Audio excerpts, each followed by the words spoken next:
Under the oak tree. The Duke felt that her flaws were a threat to his house. He felt justified in beating her to perfection. Everything was Maximilian's fault for emerging from her mother's womb as an imbecile. He was only treating her as she deserved. No amount of scolding could correct her imperfections, and for this, she was blamed. She was a mistake, a good-for-nothing miscreant who should never have been born. Such words were driven into her ears like nails while she was growing up. The Croeso stumbling block. A disgrace to our house. Foolish, unsightly girl. No better than a rodent. Not once did she hear her father call her by her name. Under his unforgiving blows and contemptuous gaze, she shriveled like a dried leaf, resigning herself to living out the rest of her days as the unwanted, shameful, despicable Maximilian. Maxi, are you all right? Feeling a firm hand shaking her shoulders, Maxi awoke suddenly. A pair of black eyes were looking intently into hers. Still in a daze, she blinked, not comprehending what had happened. Riftan gently brushed back the strands of hair that were stuck to her forehead, and the intimacy of the gesture brought her back to her senses. She sprang up and looked around. Where am I? An inn in a village near Zeno. Do you not remember? An ogre attacked the carriage. We got out of the woods while you were still unconscious. She looked at him in confusion. Riftan poured water into a bowl on the table, then handed it to her. Drink. You've been sweating. You need water. Maxi stared blankly at the rippling water without taking the bowl. Frowning, Riftan pressed her further. I didn't poison it, if that's what you're thinking. Drink. She lifted the bowl and brought it to her lips. As the lukewarm water filled her stomach, she felt her insides turning again slightly. She lowered the bowl, grimacing. Riftan raised an eyebrow. Do you still feel unwell? No. Tell me if you're still in pain. I'll call for the cleric. No, I feel better. After observing her with narrowed eyes, Riftan took back the bowl and walked to the table to set it down. Only then was Maxi able to study the room. It was a shabby room. The floors and walls were made of wood. The only pieces of furniture were a bed, a table, and a few chairs. She examined the ceiling for spiders and noticed a silken web gleaming in a part of the room where the light reached. The one saving grace of the room was its clean bed. She was sniffing the blanket for mold when she suddenly frowned. Something was amiss. Hoping that she was wrong, she slipped a hand under the blanket. She felt bare skin. She jumped, realizing that she was wearing nothing but a men's tunic. Her undergarments were nowhere to be found. My clothes. Where? Riftan glanced up from rearranging the towel and water bowl. He answered her as if nothing were out of the ordinary. I undressed you because your clothes got soiled with vomit. That's my tunic you're wearing.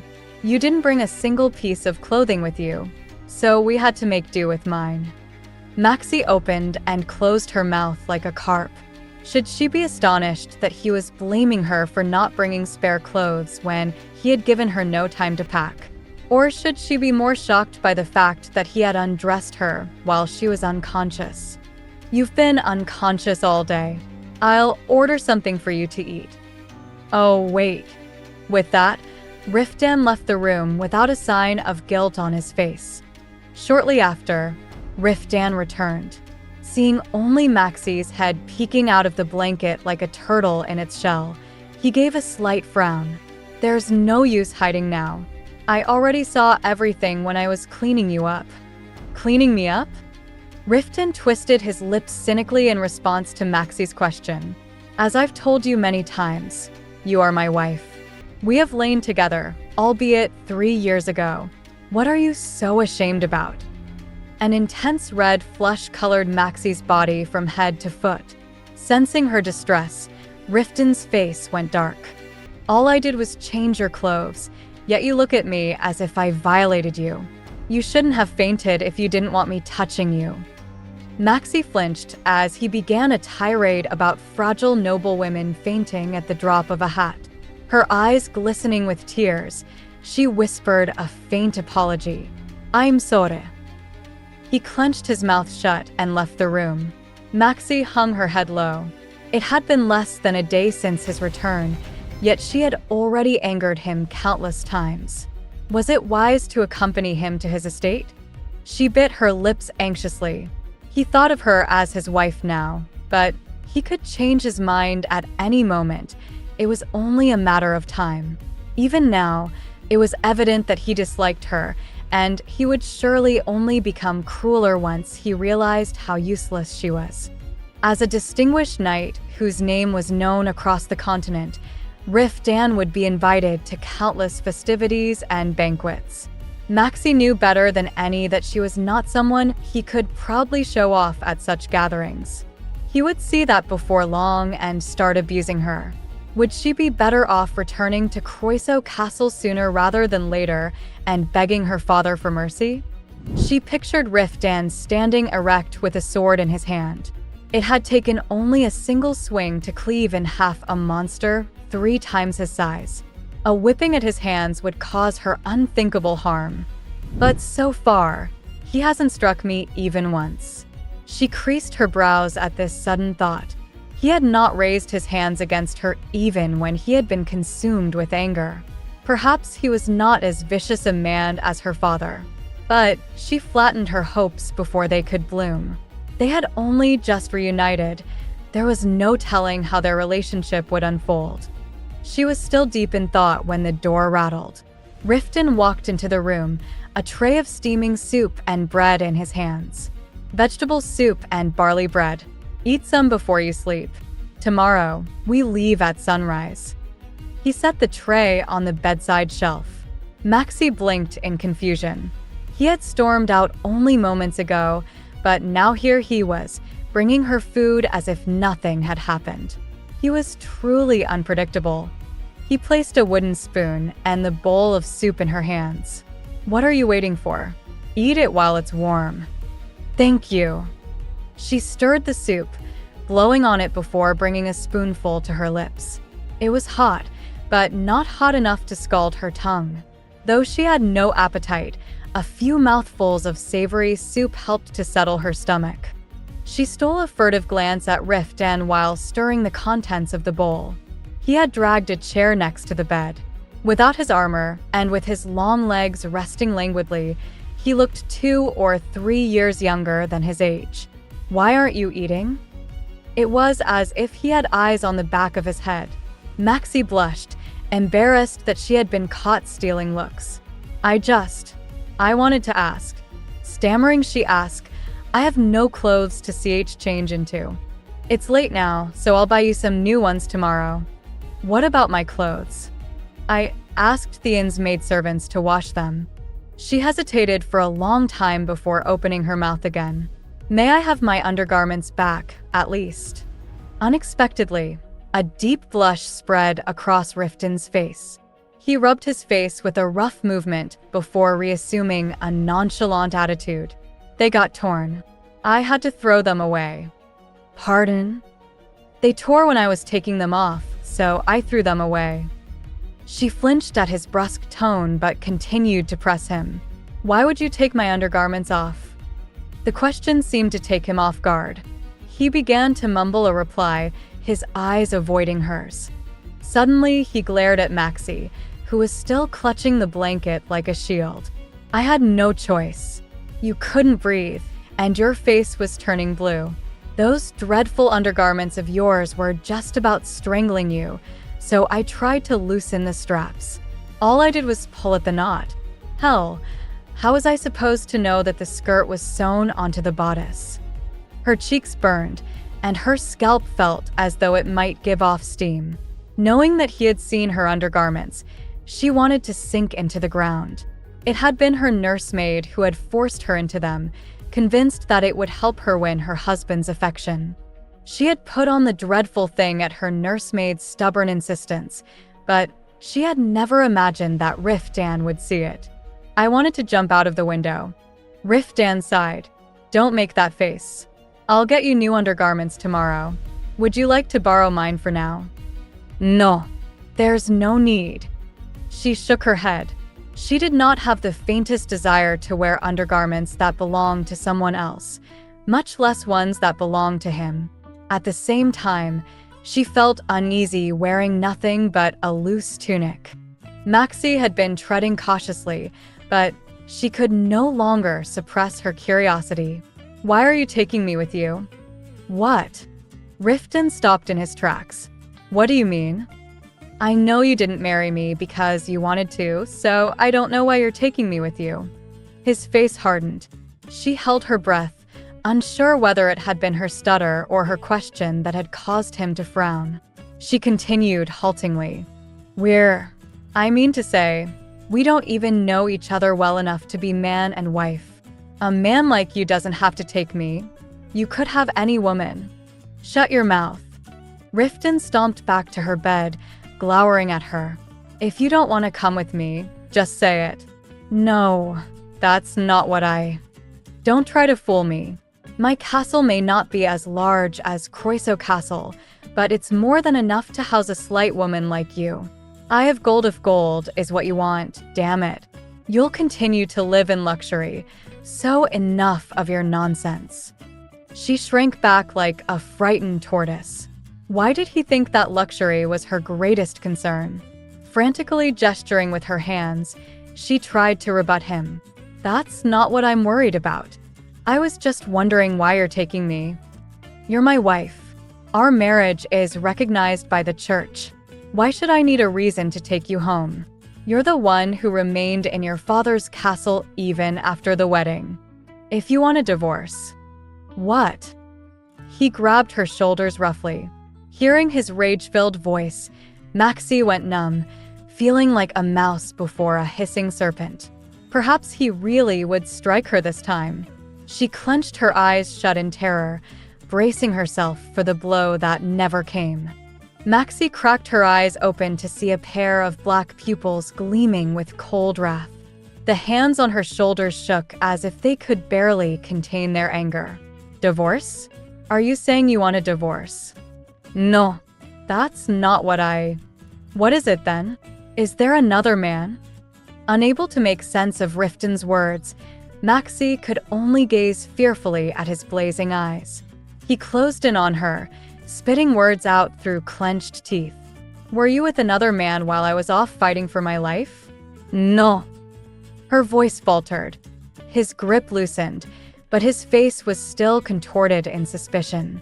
Then why did you bring up divorce? Everyone said that when you came back, you would divorce me and marry the princess. So, princess? He asked sharply, understanding finally dawning on his face.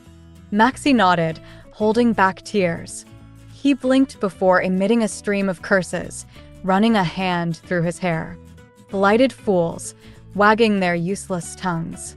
He then scooped her into his arms, blanket and all, and sat down on the bed. Ignoring Maxi's flailing legs, he placed her on his knees and cupped her face with his hands. She felt his tongue licking up the tears that had welled up in the corners of her eyes. His warm breath tickled her cheeks and lips, distracting her enough to stop weeping. He wound an arm around her waist and let out a deep sigh. I don't know what silly rumors you've heard, but I turned down that proposal a long time ago. You turned it down? Maxi's eyes went wide with disbelief. Of course I did. Did you think I would accept such a deranged offer? Deranged? Why was it madness to offer a princess's hand in marriage to the hero who had saved the world? I thought the king had finally lost his mind when he made such an offer to a married man. But what? It is a sacred vow we swore before God. If I ever find a bastard who dares to break the holy vows of matrimony, I'll castrate him with my own hands. Do you think me a base scoundrel? Maxi gave him an incredulous look. Was he sincere? She knew well that knights prized loyalty, but Riftan seemed to have an almost religious devotion to chivalry. How could he choose a forced marriage over an opportunity to marry into royalty? His child would have had the right of succession to the throne. Yet, he had dismissed all of that as madness for a wife he had never wanted. Perhaps he's the mad one. It finally dawned on her that Riftan regarded their marriage with utmost sincerity. He had no ulterior motive. He was taking her with him because she was his wife, just as he had said. She was overcome with surprise. But did he truly have no regrets? Perhaps he did not understand the opportunity he had just let slip by. Forgetting that her predicament obliged her to cling to him, she blurted out another question. Are you really all right with that? Princess Agnes is very beautiful. Have you met Agnes? She winced. Riftan said he had rejected the princess, but they were close enough for him to address her by her first name. Not in person. Then how do you know she's beautiful? I cannot stand women who romp about unbridled like wild stallions. Taken aback by hearing him speak so candidly about the royal family, Maxi looked at him with a bewildered expression. He used a thumb to wipe off the traces of tears around her eyes before continuing. Forget that ridiculous rumor. Palace life suffocates me, and I don't intend to live out my days under the shadow of a haughty princess. But enough with your buts. Did you bring up the rumor as an excuse to escape the marriage you so despise? A threatening glint flashed across his eyes. He relaxed again only when Maxi vigorously shook her head. Good then. Don't you ever mention such nonsense again. I won't be so patient next time. Maxi rolled her eyes. Patient? He had been shouting away all this time. But her thoughts came to a halt when she felt Riftan's hand on the small of her back. She froze. His hands inched down, making their way under the blanket that was covering her. Wait! Maxi kicked her legs in alarm, realizing anew that she was wearing nothing but a thin tunic. Riftan slid a hand under her bottom and lifted her slightly. He pulled out the blanket from beneath her, then tossed it on the floor. She frantically pulled the tunic over her legs, but to no avail. Riftan simply rolled up the lower half of the tunic and grasped her high-perched breasts. She let out an unceremonious scream as the roughness of his warm hands brushed across her tender skin, sending strange and intense sensations coursing through her body. Wait, is that your favorite word? Or have you forgotten your own husband's name? Riftan, who had been burying his nose in her nape, raised his head, looking disgruntled. Maxi blinked like an owl. Then his eyelids quivered, and his lips smacked hers roughly as if to chastise her.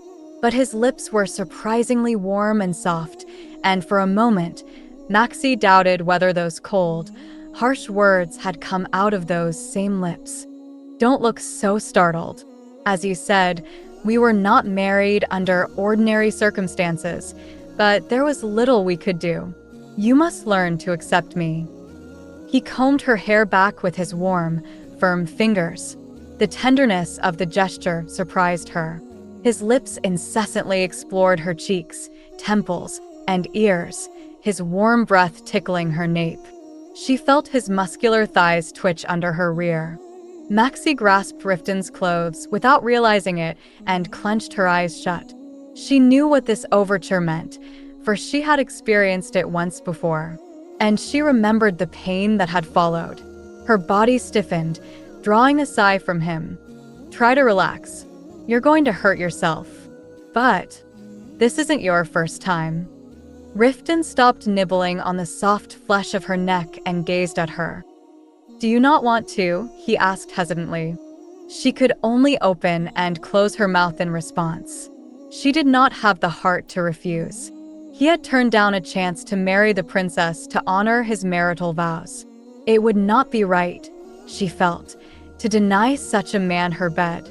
After a long pause, she nodded in affirmation. Riftan wasted no time in pushing his tongue deep into her mouth to taste every corner.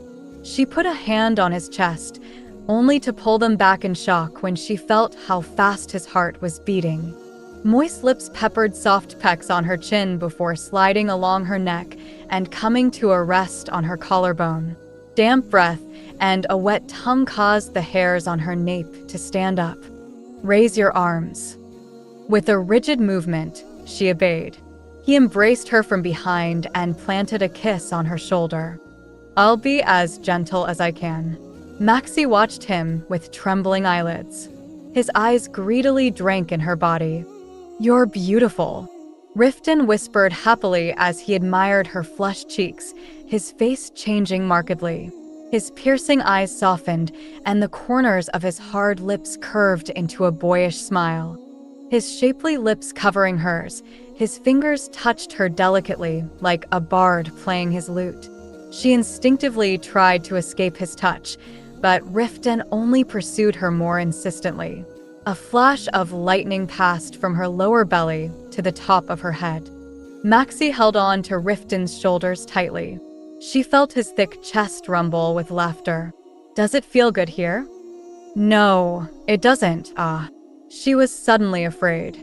Her flush had spread down to her chest, and she could not believe that the strange voice coming out of her mouth was her own.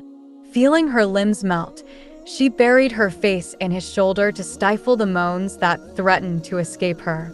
Maxi gasped. She felt him moisten her skin with his lips before tasting it languidly with his warm tongue. Teeth nibbled her flesh, stopping just short of causing pain. A tingle coursed through her from neck to ear. "Hey, wait." Not knowing what to do with her hands, draped her arms around his neck. Her insides tingled at the touch of his warm skin and the tickle of his sleek hair on her neck. Was her memory of that first night all wrong? Never had she felt a sensation so tender, warm, and intense. "Say my name, Riftan." "Say it." His command was firm but gentle.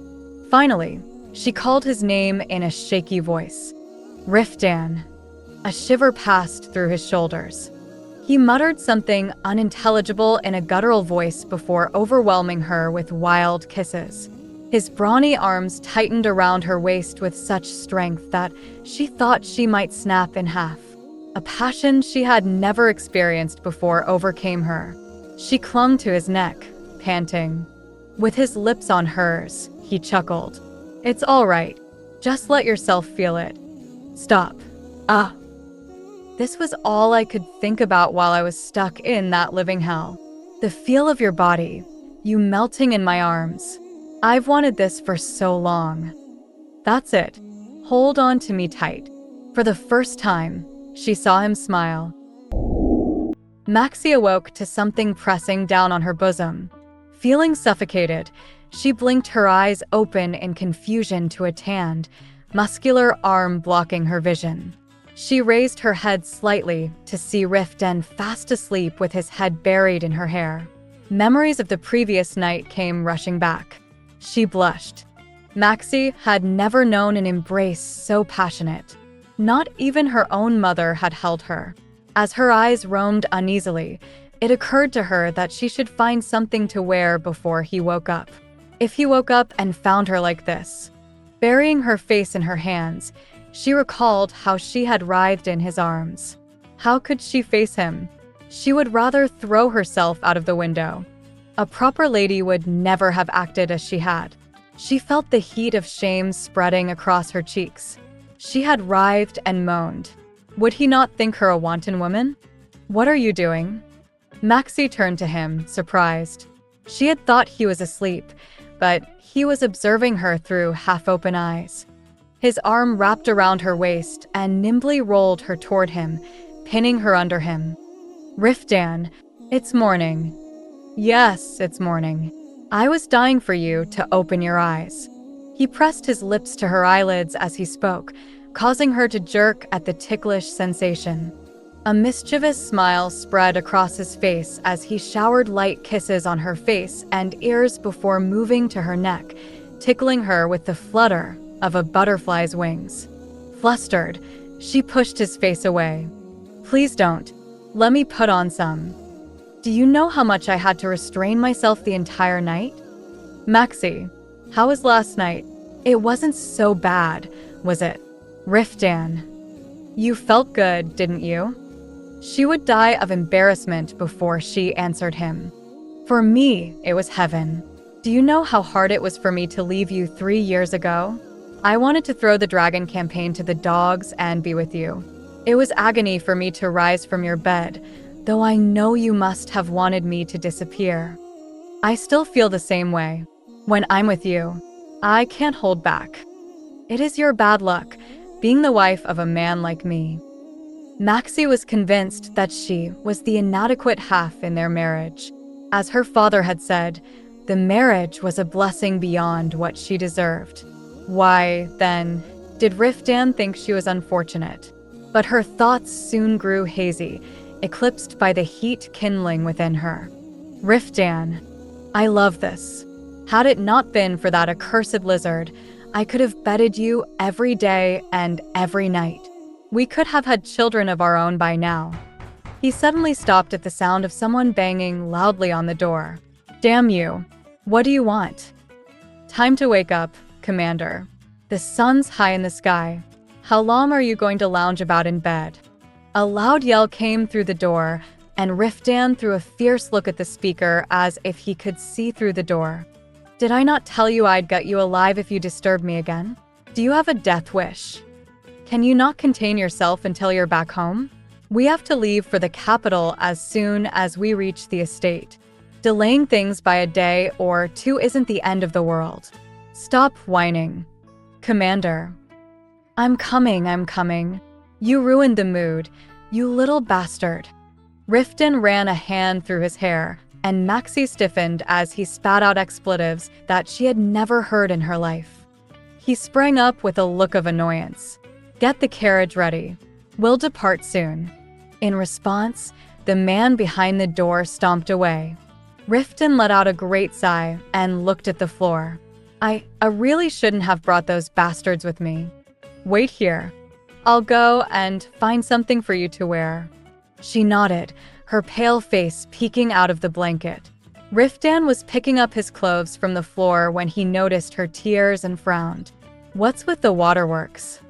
Speak. Perhaps you haven't noticed, but I am not a patient man. How could she not have noticed her husband's red-hot temper? But she chose not to put such thoughts into words. Your men outside knew. She stammered in a timid voice. Knew what? What we were doing in this room. Her cheeks felt as if they were on fire. Riftan had been staring at her intently, but now his lips began to twitch. Much to her disbelief, he burst into boisterous laughter, clutching his stomach. Riftan, you really do drive me mad. My sweet, innocent lady, of course they know what we did. My men are not half-wits. They know what happens in the bedroom when husband and wife are reunited after 3 long years. But it's nothing to be ashamed of. We are married, and that's what married couples do. It's only natural. Natural? She knew well the duties that were expected of a wife in the bedchamber, but what she had shared with him last night felt anything but natural. Shared? Had it been an act of giving and taking?